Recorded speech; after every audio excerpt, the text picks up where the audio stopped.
Welcome back news maker.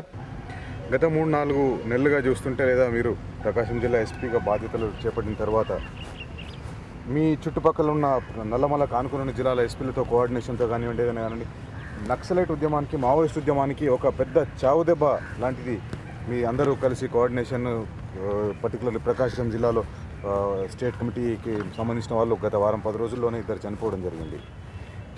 ఏ రకమైన నెట్వర్క్ని మీరు establish చేశారు? కేవలం గిరిజనుల్లో గుడ్విల్ సంపాదించేది చేయగలిగారా మీరు, లేదా మీ పోలీస్ నెట్వర్క్ కానీ లేకపోతే మీకుండే మీ బాయ్స్ కానీ మిగతా వారు చేసే పని కానీ ఎంతవరకు ప్లాన్డ్గా జరిగింది? అంటే 5 జిల్లాల మధ్యన కోఆర్డినేషన్ చేయడం అనేది హైదరాబాద్ నుంచి చీఫ్ ఆఫీస్ నుంచి చేస్తారు. ప్రతి జిల్లా ఎస్పీ కూడా తన యొక్క గూఢాచార వ్యవస్థ తయారు చేసి పెట్టుకుని ఉంటారు అనమాట. అది చెంచుల ద్వారా కావచ్చు, గూఢాచారాలను అక్కడ పంపించి కావచ్చు అండి, వేరే ఏ విధంగా అయినా సరే ప్రతి ఎస్పీ తన యొక్క ఇంటెలిజెన్స్ వ్యవస్థను తయారు చేసి పెట్టుకుంటాడు. మా యొక్క ఇన్పుట్స్ని హైదరాబాద్ డీజీపీ ఆఫీస్ వారు కోఆర్డినేట్ చేస్తారనమాట. కోఆర్డినేట్ చేసి వారి ఆదేశాల ప్రకారం మేము పార్టీస్ అంటూ పంపడం జరుగుతూ ఉంటుంది. బాలసుబ్రహ్మణ్యం, నల్లమలలో ఉండే గిరిజనులు వాళ్ళ కోఆపరేషన్ మీకు ఎంతవరకు ఉంది? అదేవిధంగా నక్సలైట్లు ఎంతవరకు ఉంది? మీరు ఎంతవరకు వాళ్ళని అనుమానిస్తున్నారు? వాళ్ళు ఇచ్చే ఇన్ఫర్మేషన్ మీరు ఎంతవరకు తీసుకునే అవకాశం ఉంది? అండ్ ఇప్పుడు గిరిజనుల కోఆపరేషను నక్సలైట్లకు ఉందా, పోలీసుకు ఉందా అనేది మాట కాసేపు పక్కన తీసి పెడితే, గిరిజనుల యొక్క కోఆపరేషన్, గిరిజనుల యొక్క నమ్మకం ప్రజాస్వామ్యం మీద, ప్రభుత్వం మీద ఉందండి. ఉదాహరణకు ఒక న్యూస్ పేపర్లో డిఫరెంట్ పొలిటికల్ పార్టీ యొక్క జెండాలు పాలుట్లలో ఎగురవేస్తున్న ఫోటోగ్రాఫ్ వేశారనమాట. అంటే వాళ్ళకి ప్రజాస్వామ్యం మీద, ప్రభుత్వం మీద నమ్మకం ఉంది. ఆ ప్రభుత్వంలో ఉండే ఏ శాఖ మీదైనా నమ్మకం ఆటోమేటిక్గా ఉంటుందన్నమాట. సో ప్రజాస్వామ్యం వాళ్ళకు కూడా కావాలనిపిస్తుంది కాబట్టి వాళ్ళు కూడా ప్రభుత్వం తరఫున, ప్రభుత్వంలో ఉన్న వివిధ శాఖల తరఫున ఉంటారు. అది అక్కడ జరుగుతున్న ప్రక్రియ. గిరిజనులకు మీరు ఏదో ఒక రకంగా లోబరుచుకున్నారు, వాళ్ళని సినిమాలకు తీసుకెళ్తారు, షికార్లకు తీసుకెళ్తారు, వాళ్ళకు అవసరం, వాళ్ళ గిరిజన నాయకుడికి కావాల్సిన అవసరం ఉన్నప్పుడు డబ్బులు ఇస్తారు. ఈ రకంగా మీరు గిరిజనుని మచ్చిక చేసుకొని నక్సలైట్లకు దూరం చేసి ఆ తర్వాత పోలీసులకు దగ్గర చేశారు? లేదండి, గిరిజనులు సినిమాకి తీసుకెళ్ళి డబ్బులు ఇచ్చి వాళ్ళని లోపరుచుకోలేము. గిరిజనులకి ఏంటంటే వాళ్ళ ట్రైబల్ లైఫ్ స్టైలే వేరుంటుంది. పాలుట్ల నుంచి చెంచులు, లేకపోతే గొట్టల చేనపేట నుంచి చెంచులు వచ్చి ఇక్కడ సినిమాలు చూసి దానికి ప్రలోభపడి వాళ్ళు ఇన్ఫర్మేషన్ ఇస్తారనుకోవడం చైల్డ్స్ ప్లే. అట్లా ఎప్పుడు జరగదనమాట.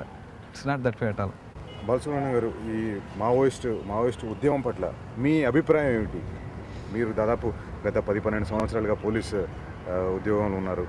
ఏ రకమైన అభిప్రాయం మీకు ఇన్ని రోజులుగా మీరు ఏర్పరచుకున్నారు మావోయిస్ట్ ఉద్యమం పట్ల? అంటే మేము అనుకునేది ఏంటంటేనండి, అది ఒక లా అండ్ ఆర్డర్ ప్రాబ్లం. వాళ్ళు తుపాకులు పట్టుకుంది ప్రభుత్వానికి, ప్రజాస్వామ్యానికి గండి కొడుతున్నారు. అక్కడ పోలీస్ ఈ స్టెప్పింగ్ ఇన్ అనమాట. ఒకవేళ మావోయిస్ట్ ఫైట్ చేసే సిద్ధాంతాలు కరెక్ట్గా ఉంటే ప్రజల్లోకి వచ్చి అదే సిద్ధాంతాల మీద వాళ్ళు పోరాడచ్చు. వాళ్ళ సిద్ధాంతాలు కరెక్ట్ అయినప్పుడు ప్రజలు వాళ్ళ తరపున ఉంటారు. వాళ్ళ సిద్ధాంతాలు కరెక్ట్ కాదన్నప్పుడు ప్రజలు వాళ్ళ తరపున ఉండరు. ఉదాహరణకు ఎలక్షన్స్ జరిగిన తర్వాత ప్రభుత్వాలు మారుతున్నాయండి. ఒక ప్రభుత్వం మీద నమ్మకం లేకపోతే ఇంకో ప్రభుత్వానికి ఓటేసుకుంటున్నారు. మళ్ళీ ఇంకో ఎలక్షన్ వచ్చినప్పుడు ఆ ప్రభుత్వాల మీద నమ్మకం లేకపోతే ఇంకో ప్రభుత్వాలకు వేసుకుంటున్నారు. ఇది ప్రజల్లో ఉన్నదనమాట. ప్రజల్లోకి వచ్చి జీవించాలండి. దాంట్లో కూడా కొంతమంది మంచి కమిటెడ్ క్యాడర్ ఉన్నారు. There is no doubt about it. మనం ఆలోచించాల్సింది ఏంటంటే, మాధవ్ 30 సంవత్సరాలు, రవికుమార్ 30 సంవత్సరాలు బాగా చదువుకున్నాడు కూడా. Ravikumar is BTech graduate. ఆయన కూడా 30 సంవత్సరాలు ఆ ఫారెస్ట్లో తిరిగి, ఆ పుట్టలు ఎక్కి, ఆ గుట్టలు ఎక్కి తిరుగుతున్నాడు. ఒక సార్ట్ ఆఫ్ కమిట్మెంట్ ఉన్న వ్యక్తులు కొంతమంది ఉన్నారు. There is no doubt about it. Unfortunate thing ఏంటంటే, ఈ కమిట్మెంట్ ఉన్న వ్యక్తులు there on the other side of the law. మేము వీళ్ళందరినీ రిక్వెస్ట్ చేసేది ఏంటంటే, మీరు ప్రజాస్వామ్యంలోకి రండి. మీ కమిట్మెంట్ ఉన్న వ్యక్తులు, you can make a change by staying in the democracy. మీరు ఆ మార్పు తీసుకురాగలుగుతారు. ప్రజాస్వామ్యంలోకి రండి అనేది మా పిలుపు అనమాట. That is what I think so. If they are committed, they should commit to the democracy. మీరేమో Naxalites law and order problem అంటున్నారు, కానీ అనేక సార్లు స్టేట్కు, పోలీస్కి, అంటే పీపుల్ ఇన్ ది పవర్, పోలీస్కి కాన్ఫ్లిక్ట్ ఉన్నట్టుగా కనిపిస్తుంది. వాళ్ళేమో ఒక్క పట్టాన ఒప్పుకోరు ఇది లా అండ్ ఆర్డర్ ప్లవనానికి, ఇది ఒక సామాజిక సమస్య అని దానికి మళ్ళీ ఒక టేల్ జోడిస్తారు. తప్పిదారి అది లా అండ్ ఆర్డర్ సమస్య అయింది అంటారు.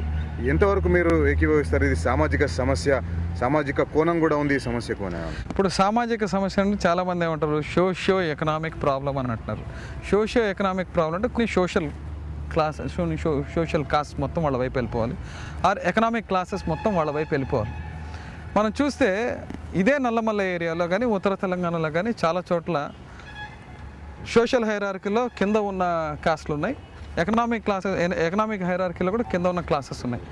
ఆ క్లాసెస్, ఆ కాస్ట్ మొత్తం వాళ్ళ వైపు వెళ్ళిపోవట్లా. వాళ్ళందరూ కూడా ప్రజాస్వామ్యంలో నమ్మకంతోనే ప్రజల మధ్యనే ఉండి వాళ్ళ యొక్క సమస్యలను తీర్చుకుంటారు, వాళ్ళు ఎకనామిక్ డెవలప్మెంట్ చేసుకుంటున్నారు. ఈ రోజున ఎస్సీ ఎస్టీస్కి కానీ వాళ్ళకి ఎవరికైనా సరే ప్రభుత్వం అందించే సదుపాయాలను తీసుకుని ఉపయోగించుకుంటున్నారు.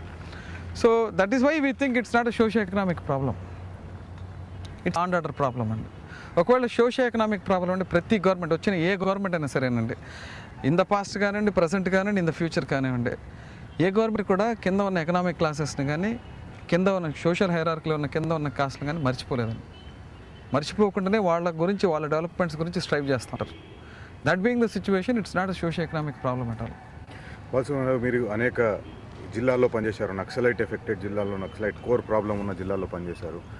ఈ క్యాస్ట్ ప్రాబ్లం నక్సలైట్లలో బాగా ఉంది, డిస్క్రిమినేషన్ చాలా ఉంది అని చెప్పేసి ప్రతిసారి ఒక వాదన వినిపిస్తూ ఉంటుంది. బడుగు బలహీన వర్గాల వారు నక్సలైట్లలో ఉన్న ఒకటే, బయట ఉన్న ఒకటే, వాళ్ళని అనగదొక్కేస్తారు, వాళ్ళని పైకి ఎదగనివ్వరు అనేది.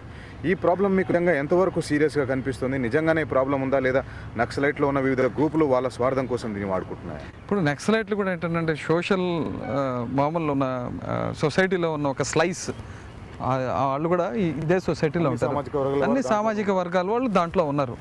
సొసైటీలో ఏ విధంగా అయితే కొన్ని తప్పులు జరిగితే వాళ్ళలో కూడా జరుగుతూనే ఉన్నాయి. వాళ్ళలో కూడా చూస్తే మనం లీడర్షిప్స్లో చూస్తే the top leadership always belong to a forward cost, at the maximum BC అండి. ఎప్పుడు కూడా ఎస్సీ ఎస్టీ వర్గాల వరకు వాళ్ళ టాప్ లీడర్షిప్స్ వెళ్ళాలి. ఇప్పుడు గణపతి తీసుకోండి, వెల్మా బై కాస్ట్, మల్లోజుల రాజిరెడ్డి రెడ్డి, మల్లోజుల కోటేశ్వరరావు గారు బ్రాహ్మణ్స్, మా దగ్గర చూసి అక్కిరాజు హరగోపాల్, పట్టా రవికుమార్, ఈవెన్ చనిపోయిన Madhav is Gowda by caste, అంటే బీసీస్ బై కాస్ట్ అండి. సో టాప్ లీడర్షిప్స్ ఎప్పుడు కూడా వీళ్ళ దగ్గర ఉండిపోయినాయి. మా జిల్లాల దళాల్లో కూడా చూస్తే Tella Panduranga Reddy is the DCM అనమాట. సో ఆల్వేస్ ది లీడర్షిప్స్ వచ్చి వీళ్ళ దగ్గర ఉండిపోయినాయి. కింద ఉన్న దళ సభ్యులు, చనిపోతున్న దళ సభ్యులు ఎవరంటే చెంచులు కానివ్వండి, ఎస్సీలు కానివ్వండి, ఈ వర్గాల నుంచి వచ్చిన వాళ్ళు దళ సభ్యుల స్థాయిలోనే ఉండిపోతున్నారు. దళ సభ్యుల స్థాయిలోనే ఉండి బయటికన్నా వస్తున్నారు, చనిపోతున్నారు. ఎదిగే లక్షణాలు వాళ్ళు లేవు అని అనుకోవచ్చు కదా, వీళ్ళు ఇక్కడ కాస్ట్లో ఉన్నారండి. ఏమండి, మనకి ముఖ్యమంత్రుల్లో కానివ్వండి, ఐపీఎస్ ఆఫీసర్స్లో కానివ్వండి, ఐఏఎస్ ఆఫీసర్స్లో కానివ్వండి, మంత్రుల్లో కానివ్వండి, ఎమ్మెల్యే కానివ్వండి, ఇక్కడ ఎస్సీలు ఎస్టీలు ఎదిగినప్పుడు ఆ ఆర్గనైజేషన్లో ఎందుకు ఎదగలేరు? ఇక్కడ ఎదుగుతున్నారు కదా.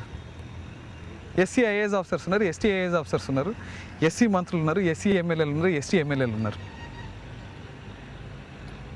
ఎస్సీ ఇండస్ట్రియలిస్ట్ ఉన్నారు, ఎస్టీ ఇండస్ట్రియలిస్ట్ ఉన్నారు.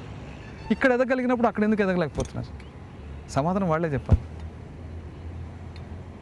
అంటే క్యాస్ట్ డిస్క్రిమినేషన్ వల్ల మావోయిస్టు ఉద్యమం బలహీనపడింది అనుకుంటున్నారు? బలహీనపడిందండి.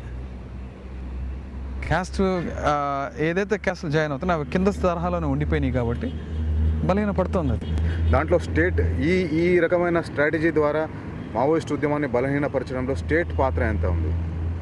లేదండి, స్టేట్ పాత్ర దీంట్లో ఏం లేదంటే it's observation about how the Maoist movement is going. వాళ్ళ ఆర్గనైజేషన్లో ఏమేమి జరుగుతున్నది అనేది వాళ్ళ ఆర్గనైజేషన్ యొక్క డైనమిక్స్ యొక్క స్టడీలో తెలిసిన విషయం ఇది. అంతేగాని స్టేట్ వచ్చి ఎస్సీని దాంట్లోకి తోయడం కానీ వాళ్ళని పెంచకుండా చేయడం అనేది స్టేట్ రోల్ అసలు లేదనమాట దాంట్లో. ఇప్పుడు ఒక షార్ట్ బ్రేక్, చూస్తూనే ఉండండి న్యూస్ మేకర్.